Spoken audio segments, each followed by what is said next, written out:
Hey, what's up guys? It's DarkLogic here, but you knew that already, maybe. And I am back again with another Attack on Titan episode review. Now one thing I forgot to do in my last video was actually warn you guys that this is obviously going to contain spoilers from the anime. I am going to try to avoid manga spoilers for any anime-only people out there.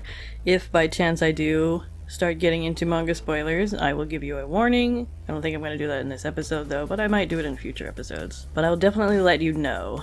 And in fact, actually, I should do my intro, shouldn't I? I forgot about that too. How does it go again? Just so you guys know, this video is going to contain spoilers. If you haven't, usually I would say if you haven't read the latest chapter, but this is not a chapter, it's an episode.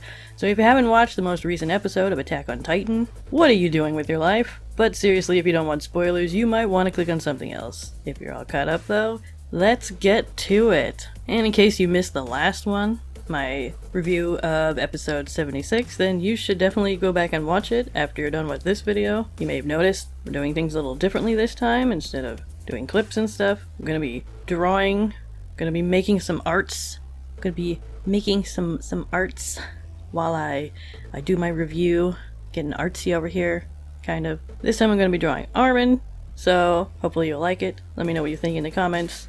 And let's get into the episode. So this is episode 77, Sneak Attack. And we start out the episode with a repeat of the scene we saw at the end of the last episode, where Armin is kind of channeling his inner Tony Robbins to, you know, motivate everybody to help Aaron. And Armin seems to be the only one who still believes in Aaron. Everyone else is just kind of pissed at him.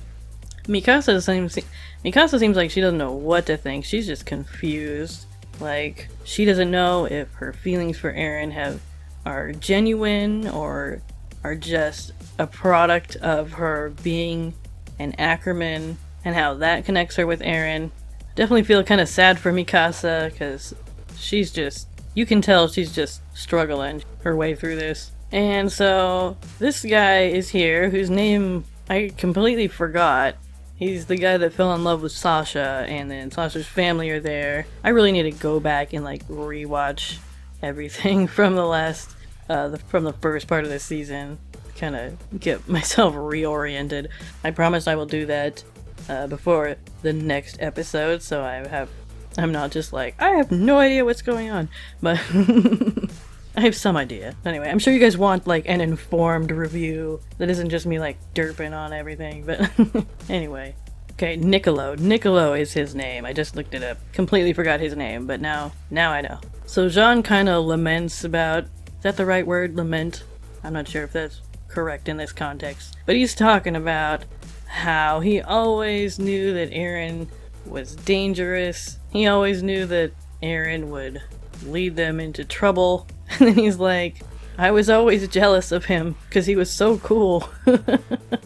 Which is pretty funny. So then Connie's like, yeah, if he dies, I won't be able to punch him. So Anya Capone's like, okay, let's get out of here, let's go. So as they're running up the stairs, Mikasa and Armin are talking, and Mikasa's asking Armin, if he's lying, why would he distance himself from us? Why would he tell me that he hates me? Why would he punch you in the face, Armin? She doesn't say that part, but come to think of it, Armin seems to be pretty forgiving of that fact. He's just kind of overlooking that Aaron beat the crap out of him. But then Armin kind of remembers that moment at the beach when they found the ocean. When they saw the ocean for the first time, how Aaron kind of just somberly was looking over the water, and he asked, if we kill everybody on the other side, will we finally be free? And I think at that moment it kind of occurs to Armin that Aaron might be planning to do just that. He doesn't say it outright, but I think that's what he's thinking after thinking about that moment, having that flashback. He doesn't say it outright though. I don't think he wants to bring up that possibility to Mikasa for a number of reasons. But anyway, he tells her they've known about her headaches for a long time, and Aaron probably just used that fact to make what he said more believable. But once this is all over, we can ask him. Once what is over, we don't know what's gonna happen yet. Well, I know what's gonna happen. Most of you probably know what's gonna happen. But for those of you who don't, what's gonna happen? Armin doesn't know, but he's trying to figure it out. So we're back outside with all the fighting going on. Aaron and Reiner are still going at it. Reiner shoves a spike through him. I was gonna say another spike, but I think it's actually the same one. We're just like seeing another repeat scene. Maybe. I'm not sure. But anyway, Reiner's just like, this is enough, you've lost, like, give up already, Aaron. There's no point in this. And there's this moment when Reiner's like, everyone's suffered enough already. And then he says, you've suffered enough already, which I think shows that on some level, Reiner really does still care about Aaron. He really just wants all the fighting to stop. He doesn't want to fight Aaron, because deep down he still remembers Aaron as a friend in a way, despite everything that's happened. Like, Reiner still cares about him. He doesn't want to do this, but he has to. Just kind of a sad moment when he says that line. But Aaron's not giving up. He summons his Warhammer ability again to create a bunch of spikes. I gotta push Reiner off of him, and Reiner's just questioning, what are you even fighting for? Why are you struggling? What are you doing, Aaron? Galliard comes in again. He tries to jump on Aaron, but Aaron gives him a good punch to the face and throws him across the rooftops. And then he's just kind of out of commission. He's like, that hurt. And I really want to take a moment to talk about the music in this scene, because I love this music that plays here. It's so like heavy and sad and dramatic, and like really emphasizes how dire the situation is. And it kind of has that building up to the final boss feel to it. You know what I mean? Like, this is it. This is everybody's last chance. This battle is going to determine everything from here on out. But anyway, yeah, the music is just really good right here. Really beautiful music. So depressing. So Reiner comes at Aaron again. He manages to pin him down, and he's like, I just want this to end. I just want this to stop. And I think he makes an attempt to eat Aaron. He kind of tries to go for the back of his neck. But Aaron friggin' reaches back and grabs his upper jaw. I was like, nope. I don't think so, buddy. And Aaron's Titan roar is just like reverberating throughout the entire area. Everybody's like covering their ears because it's so loud. It's freaking shaking the ground and stuff. And by the way, I just want to say, like, I love Aaron's like Titan roar. I don't know, there's just something about it that is really terrifying in a way, and cool. I don't know really how it sounds in the English dub. I've heard it's different. I don't watch the English dub. I don't like the English dub. I always watch it in Japanese. But yeah, every time I hear Aaron's roar, I'm just like, hell yes. So freaking epic. So Aaron freaking like breaks Reiner's face, and then somehow Reiner gets thrown down the street, and dun dun dun, everybody stop! Who's popping over the wall right now? It's Zeke. He's throwing rocks. I guess that's how Reiner kind of flew off. He threw a rock at him. So Zeke's like, I'm a little late, but I made it to where we promised to meet. And he tells Aaron, good job hanging in there. Let your big brother take care of it from here. So, yeah, there's just a nice little moment of brotherly bonding, I guess. It's very sweet. So Zeke just starts pummeling the blimps in the air with these rocks, and random thought, I don't know, where is he getting these rocks from? He's on top of the wall. Is he just like tearing off pieces of the wall and throwing it at people? I don't know. It's irrelevant, but nevertheless, it's a thought that I had. So when Magath is pissed, he's like, Pike, or Peak. I always call her Pike. I think it's pronounced Peak.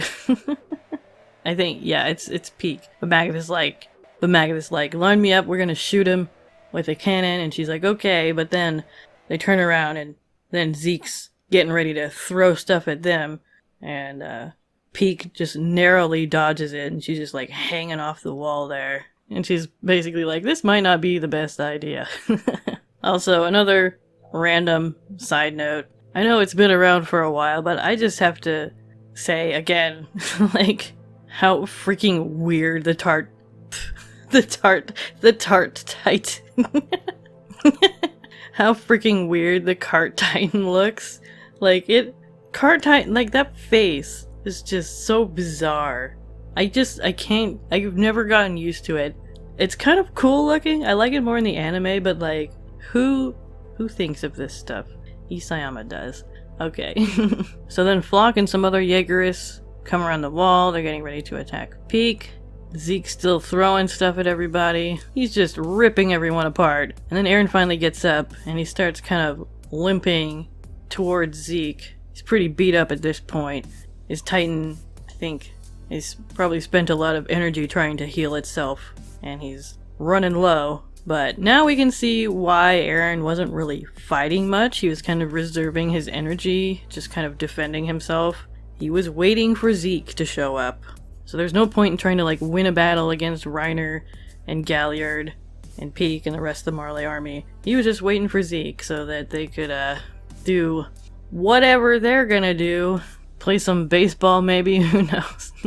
So then it cuts to Gabby and Colt, and Gabby's like, they're gonna make contact, we gotta stop them, and Colt's like, how the hell are we gonna do that? Like, we gotta save Falco. So then we cut to Falco, and he's locked up with Nile and a few other officers. Niall's like, maybe they're here to save you, Falco, and Falco's like, no, I'm an Eldian, they wouldn't bother saving me. And Niall's like, don't you have family? Like, this could be your chance to go home. Then he starts talking about his wife and daughters, and how he thinks he'll probably never see them again, and how he had so many things he wanted to tell them, and he's kind of thinking about the fact that if Zeke decides to scream, he's gonna turn into a Titan. And then we go back to Armin and Mikasa, Jean, Connie, and Onyakapon. One of the Jaegerist guards tries to stop them, and then Jean's like, hey, we're here to help Aaron, your freaking lord and savior. Like, get out of the way, you doofus. So then they get him to let everybody out of the cells, and they find Keith Shadis, which I think the last time we saw Keith was kind of up in the air whether he was like still alive or not, because the Jaegerists like beat the crap out of him. But he's alive, yay! So Armin and Jean find Commander Pixis, and of course Pixis, he's a funny guy, he's always there with the jokes. So they all get together and kind of form a battle plan to fight off the Marley. Then we have this scene with Mikasa and that one girl who like idolizes her. The girl that Mikasa saved years ago, during that scene where they were evacuating one of the districts, I think it was Trost District, and these bunch of merchant guys were blocking the gate with this big cart that they couldn't push through, so nobody else was able to get through and evacuate. So they almost got attacked by a Titan, but Mikasa came in and saved the day, and ever since then, this girl has been obsessed with her. So the girl tells Mikasa she's glad they get to fight together and stuff, and Mikasa puts her scarf down, very gently and neatly kind of folding it and putting it in place. And the girl asks her, are you leaving your scarf behind? And Mikasa's like, yes I am. And obviously this is a huge moment for Mikasa because she has never let go of that damn scarf. That scarf is always around her neck. And of course the scarf is kind of symbolic of her relationship with Aaron. It's a comfort to her, and it's, I guess, maybe kind of a way of having him with her all the time, even when he's not around. However, because of everything that's happened, everything that Aaron said, she's feeling very conflicted in this moment. She's uncertain of what this scarf truly represents. She doesn't know if it represents her true feelings or something that was basically implanted into her because of this whole Ackerman thing. However, she doesn't completely discard it, and she still holds the scarf and treats the scarf with care and respect, because she does truly still care. She's just not sure why she cares. She doesn't know what her real feelings are. And that must be incredibly difficult and confusing, to feel a certain way about somebody and not know if it's real. I definitely think there are moments in real life that kind of reflect what Mikasa is feeling, not necessarily because of any Ackerman stuff, obviously, but you don't always know who you know. You know? Does that make sense? And sometimes you feel things that don't make a lot of sense, and you don't know why you feel them. You know what I mean? Anyway, getting off topic, so let's continue. So in the next scene, we get the four of them walking up the stairs. They're all armed to the teeth. Armin's up front, leading the charge. That's what I like to see. Let's go, Armin. Big boss man is here to do stuff. To save the day, hopefully. So then we get this scene of Yelena. She's standing up on the rooftop with her arms spread out, just like as the blimps are falling out of the sky on fire, and she's just having a good old time. She's just happy as can be. And I think we see Armin as he's kind of watching one of the blimps go down. And they crash into the edge of the town, and they explode, and there's just fire everywhere. And I think Jean's like, the gate is blocked. Not sure why that matters at this point, but you know. And then Yelena's like, Zeke brought down their ships. And we get this little scene of her, again, with her arms spread out. But I love this little moment, and I kind of wish that it goes by so fast. I kind of wish they had done more with it. I just think that's a really cool kind of image there. But then we see Zeke and Aaron again. Aaron's kind of making his way towards Zeke, and Yelena's like, this is the moment that will change history forever. Yelena's so crazy, but I kind of love her. She's very amusing to watch. So Reiner gets up and he tries to go for Aaron again, but Zeke just destroys him. Like, there's no match for the power of this man's rock throwing skills. And then Connie is kind of like, well, I don't think Aaron needs help. I think Reiner is the one who's in trouble here. And Jean notices Zeke and he's like, why is he here? And he realizes that if Zeke is here, then something must have happened to Levi and Hanji, because they would have never let him go. So he's like, what the hell, Yelena? Tell me what happened to them. So then Armin tells them that they have no choice. They have to help the Ugress get Aaron and Zeke together. And everyone's like, what the fuck, Armin? And then we get this amazing scene, which this was quite a moment in the manga. And Mappa definitely nailed this scene in the anime for sure. Like, look at that freaking face. God, Yelena is terrifying. Poor Armin. I think he was probably scared for his life. I think if I turned around and saw her looking at me like that, I'd probably shit my pants. Good job, Armin, for holding it in.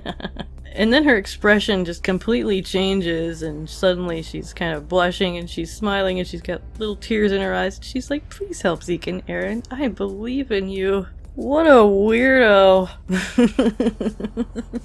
This chick is crazy. By the way, I'm still not quite sure even why Yelena looked at Armin like that. Like, what was going on there? I don't even know, but I guess we can just chalk it up to the fact that she is an insane person. So then we get back to Gabby and Colt, and nearby the people that were released from the cells are coming out, and Niall and Falco are there, and Falco catches a glimpse of Colt. Colt hides behind the wall because he doesn't want the officers to see him. And Niall asks Falco what he saw, and Falco's like, it's my brother. So Niall grabs Falco's arm, and he tells the others he's gonna go, like, tie him up in a house. And Colt, seeing this, he notices they're approaching where they are, and he says they have no choice. I think alluding to the possibility that he's going to have to kill Niall in order to save Falco. And just as he's about to move to do so, Gabby grabs his rifle and tells him to wait. Then Niall and Falco come around the corner, and Niall says, this is no place for a kid, go home, and hands him back off to his older brother. And Colt just looks at Falco and is like, let's get out of here, and they run off. Falco looks back as they're leaving and thanks Niall. And Niall just kind of waves at him. And yeah, they're back together. Yay! So I see them giving each other a hug. And Gabby's still keeping an eye on things. And Colt asks her, why did you trust the enemy? And she can't really answer him. Maybe she doesn't even know why. But then they hear Niccolo and the Braun family. Braun? What is Sasha's last name? Blouse. Blouse family. Braun is Reiner. The Blouse family coming up on the same building. So Gabby and Falco and Colt hide, and they're kind of listening to what they're all saying, and someone is saying, I hope Ben and Mia are okay. And of course Ben and Mia were the names that Gabby and Falco decided to call themselves to kind of hide their identity while they were living with the Blouse family. And Gabby gets up like maybe she wants to greet them and let them know that they're okay. But then she hears that one girl, God, I can't remember her name either. Kaya, I think, is her name. And she still hates Gabby. She's like, who cares about her? She killed Big Sis. Like, I wish I could kill her myself. Like, she's mad. She hates Gabby. And Gabby hears that, and she's like, well, shit. And then she just kind of slides back down the wall, and then Gabby starts having a moment, and she's like, there were never any devils, they were just people. I finally understand what Reiner was feeling. And this is a moment, I think, when Gabby has a pretty significant paradigm shift, and it's one that we've kind of slowly been building up to, as, of course, I'm sure you remember, she was very, very hateful of everyone on Paradis. She believed all the propaganda, that they were all devils, they were all bad. And as she spent more and more time on Paradis, meeting people on Paradis, getting to see the truth of the situation, she slowly realized that everything she's ever been taught is a lie. Everything she's ever fought for, everything she's ever trained for, her whole life is built on bullshit, basically. And now that realization has really come full swing.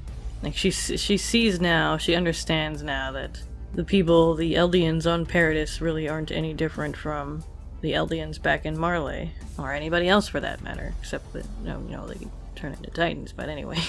She apologizes to Falco for kind of dragging him into it, and then Falco kind of confesses that he kind of played a part in all this. He mailed Aaron's letters, which Aaron used to correspond with everyone on Paradis, I think. And he says it's his fault that Udo and Zofia are dead. And then he's suddenly like, also, I'm in love with you, Gabby. And then Gabby and Colt just kind of look at each other, and she's like, why are you telling me this? And he's like, I just want to say it now in case I turn into a Titan. So then Gabby kind of grabs him and rips the black armband off of him, which shows that he drank the spinal fluid, as a way, I think, of kind of saying, no, you're not going to turn into a Titan, you're going to be fine. Like, fuck this armband. And then Colt's like, well, if Zeke finds out you drank his spinal fluid, he might not scream. That might keep him from screaming. So we get back to the others. Jean and Connie, Mikasa, and Armin. They're kind of on the rooftop. They're trying to get to Aaron. They're not able to get close to him. Galliard's jumping around again. Zeke's still throwing rocks. And again, this music is... I love this music and the kind of tone it sets. Like, they could have easily gone with some kind of, like, fast-paced, like, action-y soundtrack right here, but I love the, like, low, slow, somber kind of sound we got going on here. Like, it really is endgame. You know what I mean? The end is nigh. So Aaron's still kind of making his way towards Zeke, and Zeke's like, it's almost time, we're so close to fulfilling our dream. And I think it's interesting that Zeke says our dream, because of course, at the beginning of this episode and the end of the last one, it is suggested by Armin that it is not Aaron's dream as well. That's really Zeke's dream, and Aaron's just kind of going along with it. We don't know yet if Aaron agrees with Zeke or not, but Zeke has completely convinced himself that Aaron is 100% on his side, and I just find that interesting and kind of sad. Like you can tell how much Zeke really wants to connect with Aaron. He really wants them to have that brotherly relationship and do this together. It's like really important to him, that connection that they have. So then Zeke looks over and he sees the Cart Titan's skeleton, and he figures Peak must be dead. And he's like, well, damn. And then the Jaegers are over there, like, celebrating. And like, yeah, we got her. We got the Cart Titan. And Flock comes in. He's like, we finally caught up. So who got her? And they're like, didn't you guys? And then then these Marley soldiers who are hiding under Peak start shooting at them. I don't know how they got there. Where'd they come from? I don't know what happened here. But anyway, surprise! Peak is still alive. She's hiding under the skull. And Captain Magath turns the cannon towards Zeke and shoots him right in the neck. So then Zeke falls off the wall. And everyone's like, whoa. Aaron and Elena are like, no. Well, the one random thing that I just noticed, the steam in this episode, at least in the scene that I'm looking at right now, is a lot better looking than the steam in the last episode. I remember watching the last episode, seeing steam come out of Reiner and Aaron's face, and it just looked very, very, very CGI. This steam looks a lot better, like it was probably hand-drawn, possibly, I think. So Reiner's watching Aaron still lumbering towards Zeke. Reiner's like, what are you doing? And then he repeats a line that he said before, a couple seasons ago, I think. I'm not sure exactly when he said this line, but I remember him saying it. I think it was back when he first found out that Aaron had a Titan power. Wait, yes, I remember the scene actually. It was during season 2, I think. During that battle at the end there in the field. Reiner's like, the last person who should have a power like this is you, Aaron. Because you're crazy. So then Magath is like, hurry up and get him. If he has just an ounce of life left, he's going to scream. And then we end on a scene of Falco and Gabby and Colt running down the street, and then it's over. And once again, these episodes go by way too quick. Like, I wish they were like an hour long or something, because it's just not enough for one sitting. It's like when you get a really good meal and the portions are way too small, and you're like, why is there no more of this? I need it in my face. But anyway, once again, another amazing episode. It's definitely quite a ride. So, really good episode. Every time I end one of these episodes, like, I just have to, like, sit here for a moment and kind of absorb it. It's just, like, so much sensory overload. So, I think I am gonna go ahead and talk a little bit about the manga. So I'm going to be getting into some manga spoilers. So if you are anime only, you can go ahead and end the video here, because I'm going to spend the rest of this video getting into some things that you might not want to hear about yet. So if you're going, thank you so much for watching this video. Give it a like if you enjoyed it. Let me know what you think of the drawing. This one didn't come out as good as the last one. I don't know, it's passable, I guess, but let me know what you think. I definitely like my drawing of Aaron a lot better, but it works. And I think instead, I said I was going to do scenes from the episodes, but the previews really don't give you much to work with, so I think I'm just going to do like portraits of the characters for each episode, because they take roughly the same amount of time to do, and I don't really want to get into anything like too intricate that's going to take too long, because I want to get these out quickly and consistently. So next week I think I'm going to draw Mikasa, and then I might hold a poll on my community tab for who I should draw next. Thank you all so much for watching. I really do appreciate you coming to check out my video. Again, please remember to like, subscribe, comment, share this video if you can. I really want to try to build my channel back up. Obviously, since April, since the manga ended, my views have gone way down because no Attack on Titan content, and a lot of people unsubscribed as well. So if you guys could like share this on your social media or whatever, like the video, help it in the algorithm, I really appreciate that. Thank you guys so much. I'll see you next week.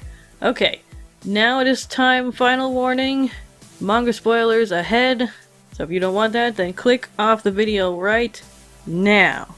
Okay guys, so I just want to talk for a moment a little bit about Zeke and Aaron. As you might remember, in the manga, we know, I think, what's going to happen next. Next we're going to have that scene where Zeke and Aaron, they're still trying to get to each other, and then Gabby comes and like shoots Aaron's head off, and that was wild. And then we're gonna see that freaking weird worm thing that, like, I thought at first that it was like just like the spinal cord of the Titan or something, but it's that worm, that freaking Ymir worm, whatever it is, which is actually, I guess you could say, the attack, or the founding Titan itself. And I'm just really excited to see that scene. I want to see that worm thing. I don't know what it's gonna look like in the anime. And then, you know what else I can't wait to see is that moment when Aaron's head goes flying through the air and just lands in Zeke's hand. I just found that really kind of hilarious in the manga, so I can't wait to see what that looks like. And then we're gonna see the two brothers in the paths and their little head touching moments.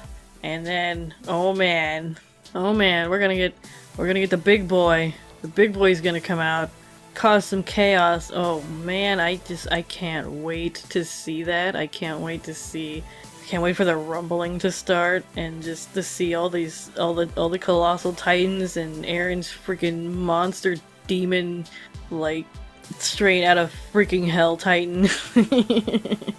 Just like, it's gonna be crazy. Like, that's gonna, like, I don't know. It's gonna be wild. Like, I am so excited to talk about these future episodes, kind of go over again all of the things that happened. Like, the end of this manga is crazy, you know?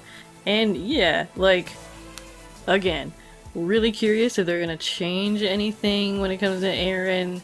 In the end of this, there was that one scene which I think a lot of people really hated when he, like, just was on the ground, like, crying to Armin about how he doesn't want Mikasa to be with anybody else. I want her to think about me all the time. And look, yeah, I can see why people kind of hate that scene. Like, I feel like Aaron needed to be humanized in some way at the end. We needed a reminder that he was a person. He wasn't just this evil guy. That he hadn't changed that much. He was still Aaron, you know what I mean? But it definitely could have been done better, I think. I think that moment was a little bit out of left field for a lot of people. And even Armin getting kind of snarky with him, it did feel kind of a bit of an out of character moment for both of them. It didn't really felt like it fit. So I do kind of hope I do hope they kind of rewrite that whole sequence a bit better. Again, another thing is it was very confusing. It just seemed like Aaron didn't really know what he was doing or why he was doing it. He didn't really understand his own motivation. And it kind of took away from his character and from the ending for a lot of people. And I think there are ways that they can kind of convey the same points without... I think they could do it a lot more subtly without, you know, turning Aaron into a big crybaby. You know, if you think of Aaron, he could say very similar things without having such a big physical reaction, you know what I mean? Like, if he were just kind of standing there kind of stoic, but then expressing his true feelings for Mikasa, expressing his inner conflict in a way that was more restrained, that was more like he's still trying to play the role, but he wants to tell Armin the truth. You know what I mean? I think that would be a lot better. And I think you could get the same point across without making Aaron into, you know, without making it feel so, like, out of place, I guess. So I definitely kind of hope that they do make some changes. On the whole, though, I thought the ending was pretty good. I liked the fact that Mikasa kind of overcomes her attachment to Aaron and saves the day. I like the fact that Armin kind of comes into this leadership role and kind of becomes the bearer of hope moving forward. And of course, he is the narrator. He's the one telling the story. This is Armin's story he's telling about Aaron and everybody. So, I like that. People were theorizing about that forever, and it was true, so that's cool. And then, you know, the whole rumbling itself, while it is terrifying and sad, and I definitely stand by my position that Aaron really didn't need to do this. This was, like, way, way overkill. I do find it fascinating that he made this choice, and it's definitely gonna look pretty epic. That's gonna be exciting and gut-wrenching and horrible and amazing.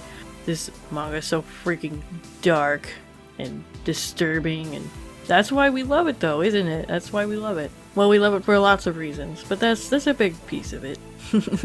But for those of you who are wanting to see me talk about Aaron, as I was planning to make a video about him, I guess my conclusion when it comes to Aaron is really, he made his choice out of fear, and his story is really a cautionary tale. It's a little bit disturbing how many people were like rooting for him and wanted him to do the rumbling and like do it all the way. But it is a story, so...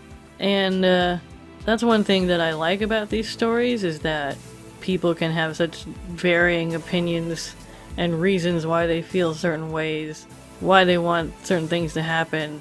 And it's just interesting, it's almost like a social experiment or something to see where people stand and how many agree or disagree with this or that. And in a way it makes sense, because we've been with Paradis this whole time. We care about Paradis, we care about the characters on Paradis, so why wouldn't we be on their side? But, you know, at the same time, it's like, he kills 80% of the human beings in the world, and that's just terrible.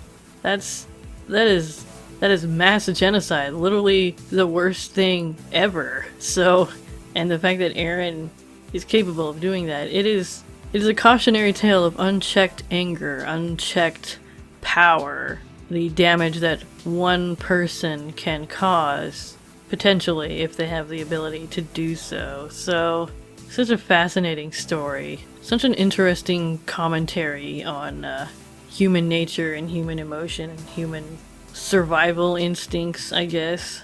Or just humans in general. We're such a weird species. We're freaks. We're fucking freaks. Humans are just such complex creatures. We are my favorite subject to explore, I guess. Alright, but anyway, yeah, I just want to talk about that real quick. Just some things that were on my mind. Some things I'm excited to see in the coming episodes. Once again, if you enjoyed this video, give it a like. Let me know what you think of this format. Do you like seeing me kind of draw these pictures as you're listening to my review, or do you not really care for it? I'm very curious to hear what you guys think.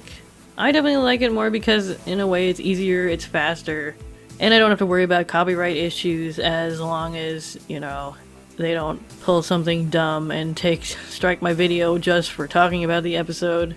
That would be stupid, but it happens, so. But anyway, yeah, leave a like, leave a comment, share this video on your social media, please, please, please, please, and subscribe if you haven't already, and I will see you next week for the next episode. I'm so excited to be doing this again. Like, I can't tell you how excited I am for this season, for just to get back into talking about Attack on Titan. I'm sad that it's gonna be over again soon, and then I don't know what I'm gonna do, but anyway, I guess at least we get to enjoy this for a little bit longer. Yay. Alright. Thanks again so much for watching, and I will see you next time. Peace.